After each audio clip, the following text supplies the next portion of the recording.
Bismillahirrahmanirrahim. Assalamualaikum warahmatullahi wabarakatuh. Alhamdulillahi rabbil alamin wa bihi nasta'inu ala umuri dunya waddin. Allahumma salli wa sallim ala nabiyyina Muhammad wa ala alihi wa ashabihi ajmain, amma ba'du. Bapak-bapak, ibu-ibu sekalian, marilah kita bersyukur kehadiran Allah Subhanahu wa taala. Selawat dan salam kepada Nabi besar Muhammad sallallahu alaihi wasallam. Semoga di dalam bulan puasa ini kita diberikan rahmat, keluasan dalam kesempatan kita belajar. Untuk ini saya akan menjelaskan kata-kata kelanjutan dari kemarin, dari kata dolin sekarang zolim. Kalau kata dolim itu artinya nyimpang dari jalan yang lurus gitu. Kalau zolim artinya ketiadaan cahaya ya. Jamak dari kata itu zulimat ya. Mari kita perhatikan ya firman Allah Subhanahu wa taala. A'udzubillahi minasyaitonirrajim. Bismillahirrahmanirrahim. Zulima ba'duha fauqa. Surah An-Nur ayat 40. Gelap gulita yang tindih menindih.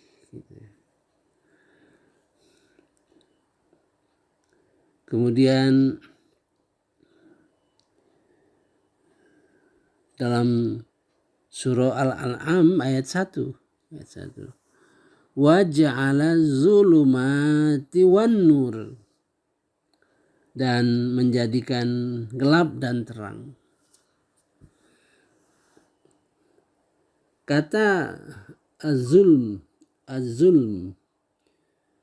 juga dapat digunakan untuk menggambarkan kebodohan, kemusyrikan, kefasikan ya, sebagai mana an-nur yang dapat digunakan untuk menggambarkan kebalikan daripada itu semua ya. Jadi dengan kata lain az-zulm itu lawan kata an-nur ya. Sebagaimana dhalla lawan kata ad-dhalla ya. Ad-dhalal lawan kata dari al-hidayah gitu ya. Sekarang az-zalim ya, az-zulm lawan kata dari an-nur ya. Mari kita lihat ya, padanan dalam surah Al-Baqarah 257. Dia mengeluarkan mereka dari kegelapan, kekafiran kepada cahaya, kepada iman. Yukhrijuhum minaz-zulumat ilan nur.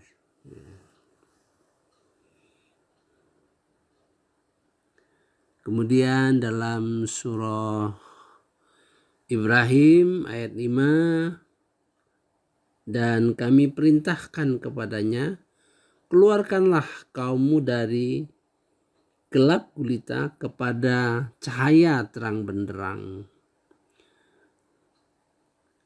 An akhrij qaumaka minaz-zulumati ilan nur.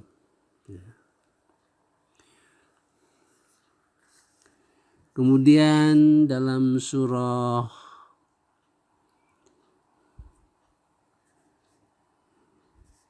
Al-An'am 122 serupa dengan orang yang keadaannya berada dalam gelap gulita. Kama mathaluhu fi zulumat, serupa dengan orang yang keadaannya berada dalam gelap gulita. Kemudian dalam surah Ar-Ra'd 19, sama dengan orang yang buta. Kaman huwa a'ma.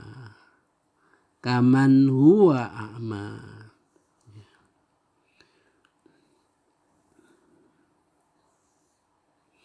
Banyak sekali contoh-contoh ya. Dalam surah Al-Baqarah 18, summum bukmum umyun.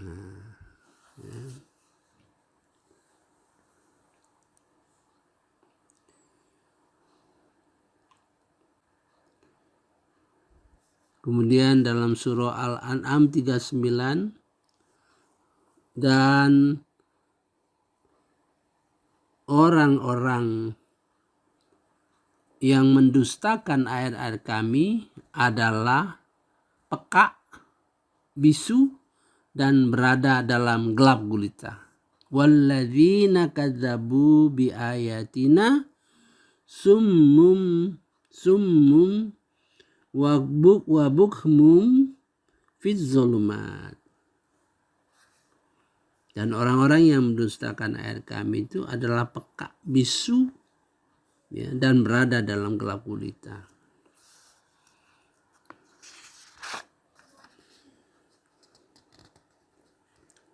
Kata az-zulm menurut pakar bahasa dan menurut ulama berarti meletakkan sesuatu bukan pada tempatnya yang telah dikhususkan, baik itu dengan mengurangi sesuatu tersebut atau dengan menambahkannya, baik dengan menyelewengkan waktunya ataupun tempatnya. Saya ulangi lagi. Menurut pakar bahasa dan menurut para ulama berarti meletakkan sesuatu bukan pada tempat yang telah dikhususkan. Ya, berarti zalim ya. Berarti zalim. Artinya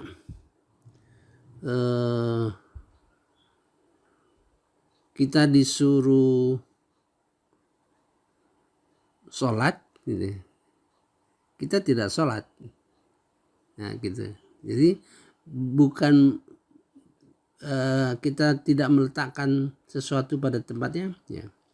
Baik itu dengan mengurangi sesuatu atau dengan menambahkannya, zalim. Jadi kalau kita ibarat kita beribadah, ya, kita kurangi atau kita tambah-tambah, ya, dengan ritual-ritual lain gitu. Baik dengan menyelewengkan waktunya atau tempatnya. Ya.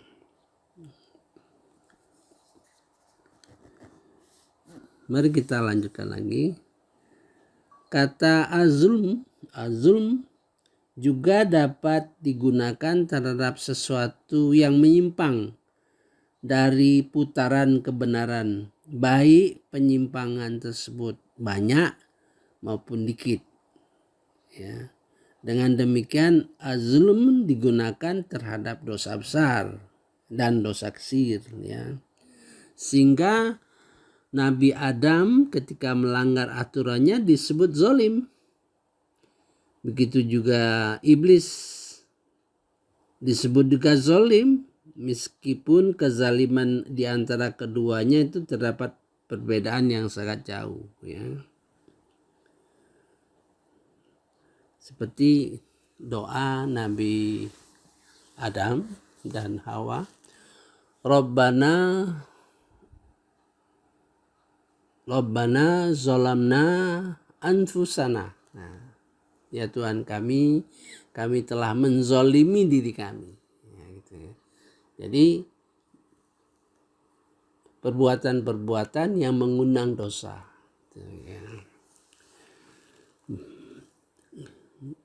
Kita lanjutkan. Pertama, kezaliman antara manusia dengan Allah. Pertama, kezaliman manusia dengan Allah. Ini para ahli hikmah ya, yang menangkap bahwa pertama, kezaliman manusia dengan Allah. Kedua, kezaliman antara sesama manusia. Ketiga, kezaliman terhadap diri sendiri. Ya, gitu. Ada 3 jenis ya.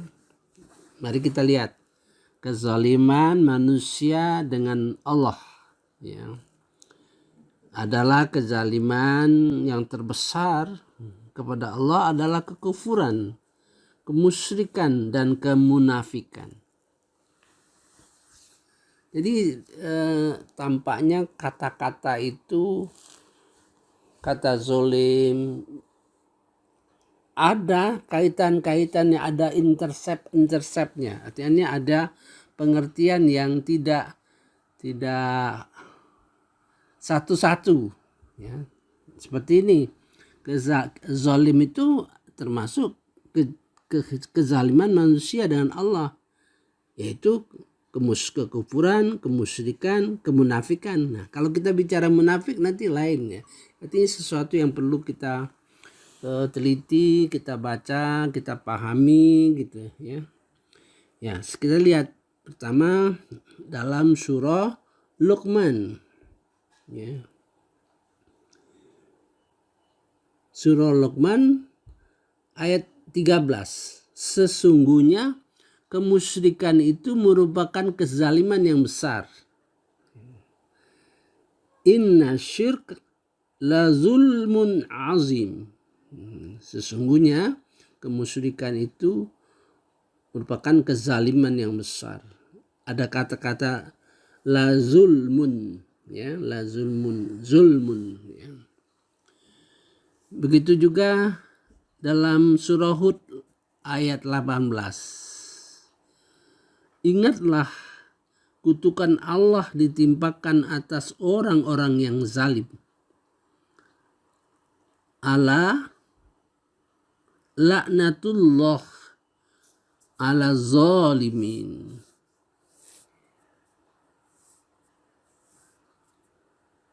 Kemudian ayat 31 dalam surah Al-Insan. Ya. Dan orang-orang yang zalim disediakannya azab yang pedih. Wa zalimi na'adda lahum adzaban alima.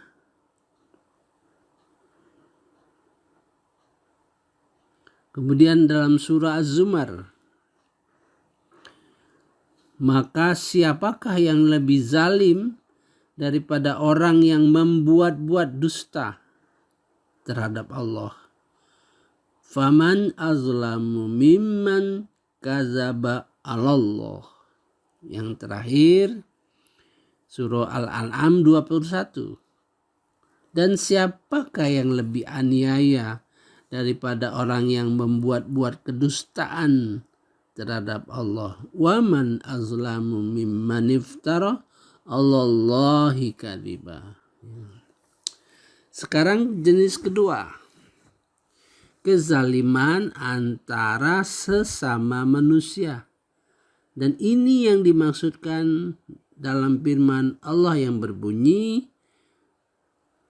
dalam surah Asy-Syura 40 ya. Dan balasan suatu kejahatan adalah kejahatan yang serupa. Barang siapa memaafkan dan berbuat baik, maka pahala atas tanggungan Allah. Sesungguhnya dia tidak menyukai orang-orang yang zalim. Fajaza'u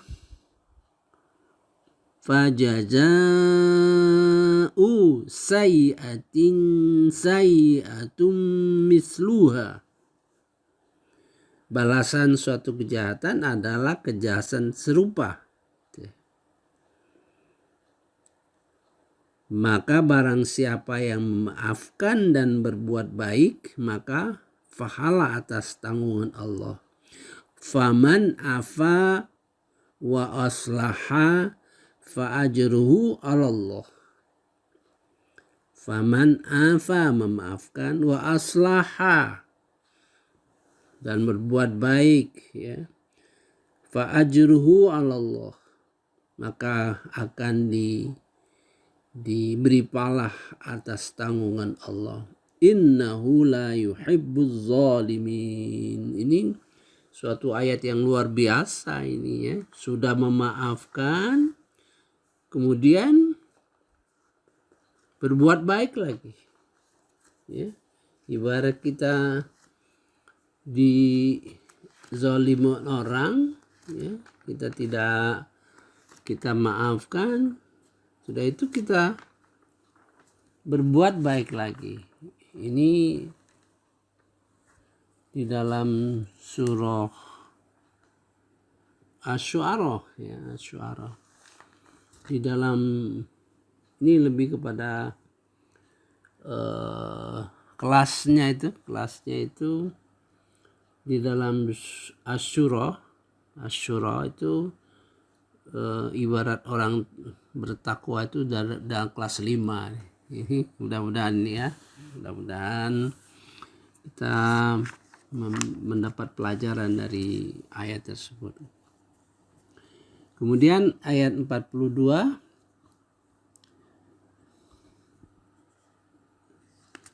dalam surah Asy-Syu'ara, sesungguhnya, ayat 42, surah Asy-Syu'ara ayat 42, sesungguhnya dosa itu atas orang-orang berbuat zalim kepada manusia. Nah ini, innama sabil alal ladzina yazlimunan nas, atas orang-orang yang berbuat zalim kepada manusia. Sekarang jenis ketiga, ya, jenis ketiga, yaitu orang yang menzalimi dirinya sendiri, gitu.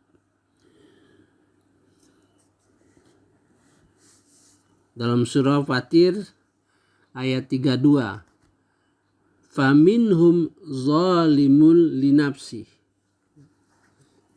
Ini termasuk orang yang diwarisi oleh Allah Subhanahu wa Ta'ala, diwarisi Al-Quran, ya, tapi termasuk orang yang masih faminhum zalimul linafsi.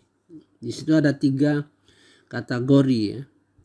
Orang yang menzolimin dirinya, kemudian orang yang tengah-tengah, yang paling baik adalah orang segera berbuat baik apabila dia tahu, dapat pengetahuan dalam berbuat kebaikan. Begitu dia tahu, langsung dia berbuat kebaikan.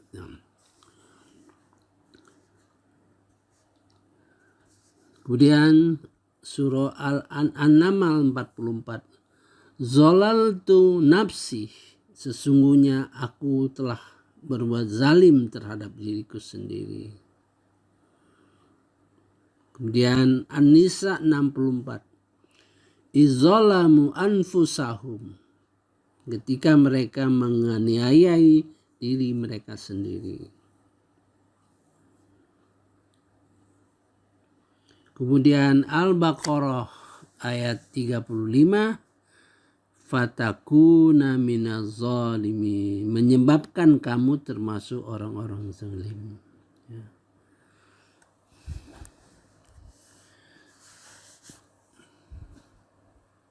Semua jenis kezaliman ini pada hakikatnya adalah kezaliman terhadap diri sendiri.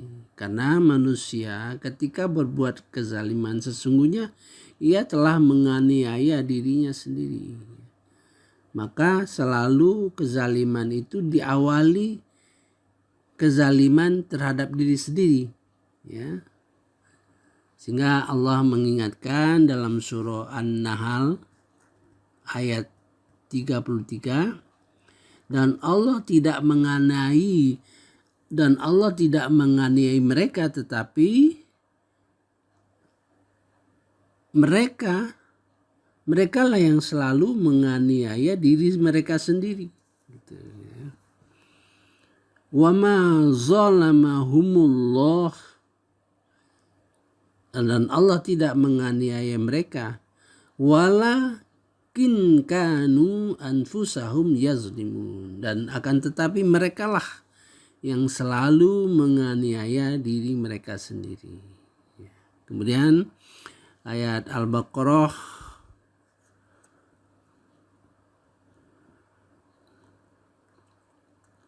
dan tidaklah, Baqarah 57 ya, dan tidaklah mereka menganiaya kami, akan tapi mereka lah yang menganiaya diri mereka sendiri.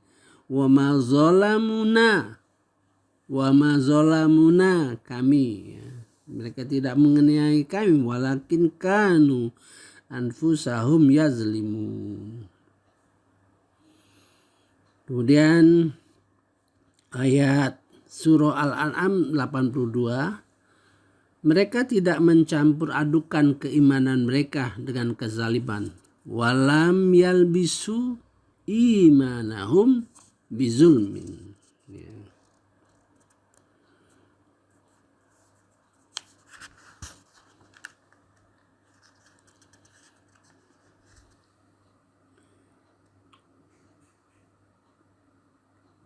Saya kira kita lanjutkan.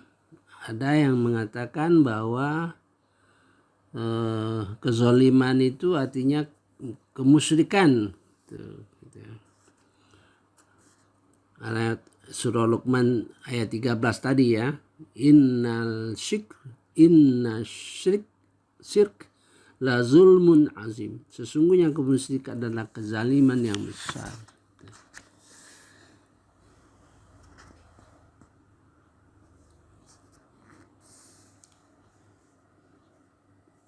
Kemudian kita lanjutkan lagi surah Az-Zumar 47. Ya.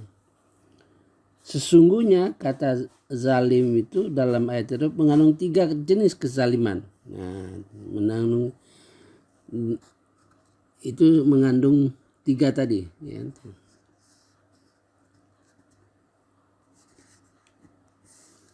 Dan sekiranya orang-orang zalim mempunyai apa yang ada di bumi semuanya,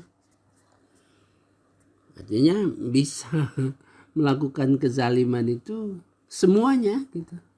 Karena dia punya apa yang ada di bumi semuanya.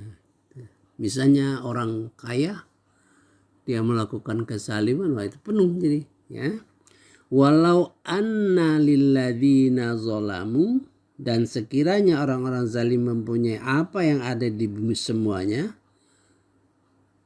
zalama fil ardi jami'ah, orang zalim itu melakukan semua.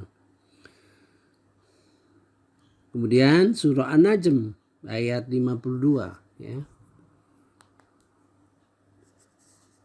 Mereka adalah orang-orang yang zalim dan durhaka. Hum azlama wa atqa. Ini luar biasa ini ya. Dan kezaliman itu tidak akan hilang begitu saja ya. Namun ia akan diberi balasan yang setimpal, dan hal ini dibuktikan dengan kasus Nabi Nuh ya. Jadi kalau kita zalim di dunia ini tidak akan dibiarkan begitu saja ya. Dalam surah Al-Ghafir, surah Al-Mu'min 31.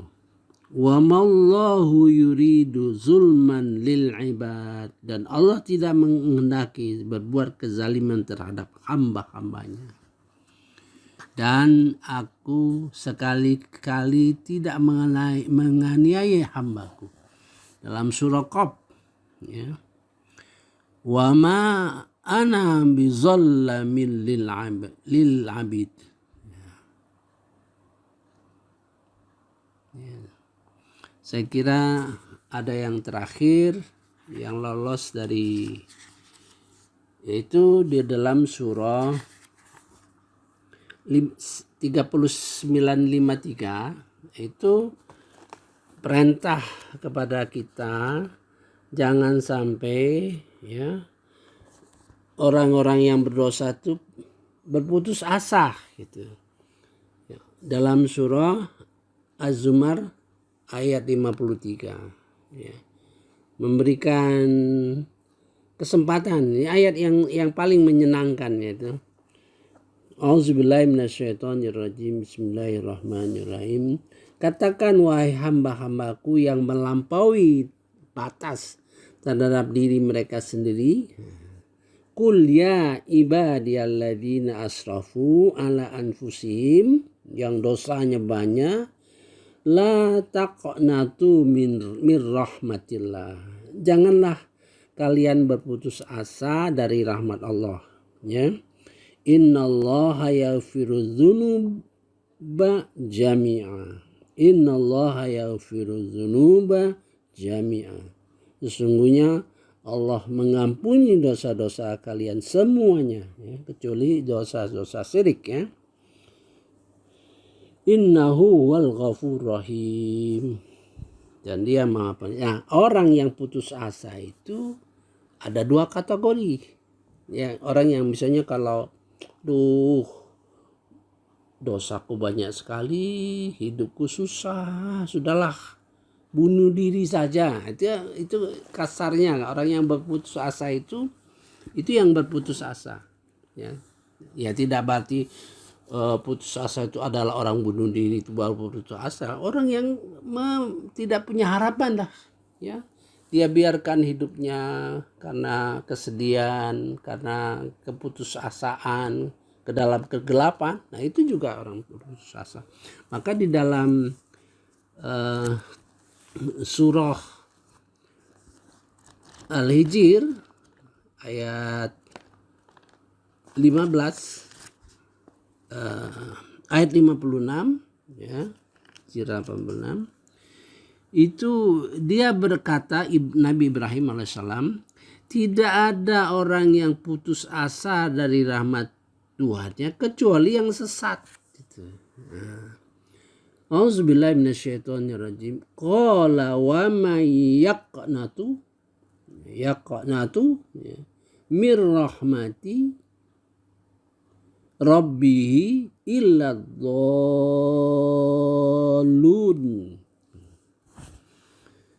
Tidak ada orang yang berputus asa dari rahmat Tuhannya kecuali orang sesat.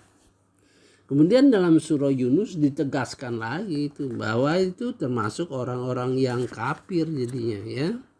Dalam surah Yunus ayat 87 ya. Jadi kalau orang yang berputus asa itu ya orang kafir gitu, ya.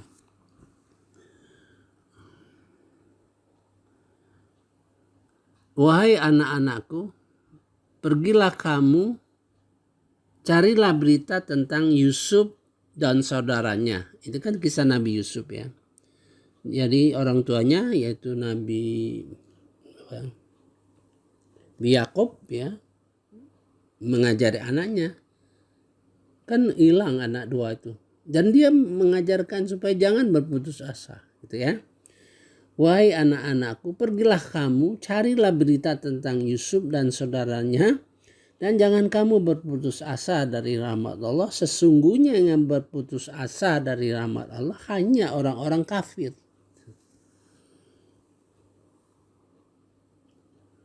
Ya baniya yazhabu fatahassasu min Yusuf wa akhi. Carilah saudaramu Yusuf dan saudaranya. Wala ta'asu mir rauhillah. Jangan berputus asa dari rahmat Allah. Cuman tidak dikatakan dalam rahmat, ini kata lain, ya. Mir rauhillah. Innahu la ya'asu mir rauhillah. Jangan berputus asa kepada rahmat Allah illal qaumul kafirin, kecuali orang-orang kafir, ya. Mudah-mudahan kita paham bahwa kezaliman itu luas sekali, ya. Sudah 2 kata yang kita selesaikan itu dhalla, yaitu kata yang kita gunakan setiap hari, ya, membaca ghairil maghdubi alaihim waladdallin. Jadi terbayanglah kita, artinya jalan yang menyimpang dari jalan lurus. Kemudian zalim, ya, kita sering dengar itu orangnya zalim itu. Zalim itu 3 hal. Pertama, zalim kepada Allah, ya, manusia kepada Allah, manusia dengan manusia lainnya, kemudian menzalimi diri sendiri. Yang paling gawat adalah orang yang punya segala hal di dunia ini, dia digunakan untuk menzalimi, bisa menzalimi manusia, bisa menzalimi Allah, bisa menzalimi diri sendiri, ya. Wallahu alam. Subhanakallahumma wa bihamdika asyhadu an la ilaha illa anta astaghfiruka wa atubu ilaik. Wassalamualaikum warahmatullahi wabarakatuh.